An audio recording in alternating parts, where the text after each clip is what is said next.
রাধে রাধে সকল কৃষ্ণ ভক্ত মণ্ডলীকে আমার প্রণাম।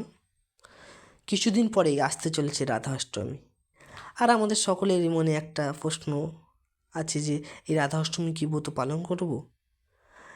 কারণ হচ্ছে কিছু দিন আগেই তো আমরা জন্মাষ্টমী ব্রত পালন করেছি, রাধাষ্টমী ব্রত আর পালন করে কী লাভ? কিন্তু আমি আপনাদের কাছে অনুরোধ করছি, এই রাধাষ্টমী ব্রত পালন করুন।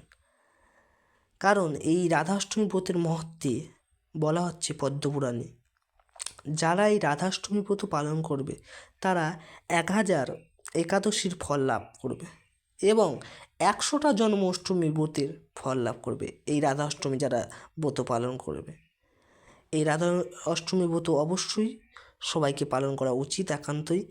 কারণ যারা যারা কনিষ্ঠ ভক্ত আছে না ভগবানের, যারা কোনো বার ব্রত করে না, তারা কিন্তু এই রাধাষ্টমী ব্রতটা পালন করুন, তাহলে সকল একাদশীর ফল আপনারা লাভ করবেন। তো এই রাধাষ্টমী ব্রত কবে পালিত হবে? 31শে আগস্ট রবিবার এই রাধাষ্টমী ব্রত পালিত হবে। এর টাইম হচ্ছে তার পরের দিন সূর্য উদয়ের পর 9:32 মধ্যে পালন করতে হবে।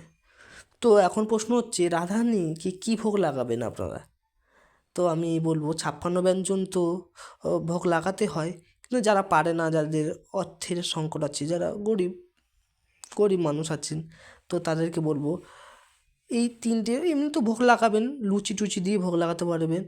আর আর এই 3টে বস্তু যেটা হচ্ছে রাধারানীর সব থেকে প্রিয়, সেটা হচ্ছে রাধাবল্লভী আর দই কচু মাস্ট। দই কচুটা কোনো কিছু না থাকলে এই দই কচুটা অবশ্যই দেবেন। দই কচুটা হচ্ছে রাধারানীর সব থেকে প্রিয়। দই কচু, রাধাবল্লভী আর রাবড়ি। ফুলের মধ্যে সবচেয়ে প্রিয় হচ্ছে কাঠঠোকর, ফলের মধ্যে প্রিয় আতা।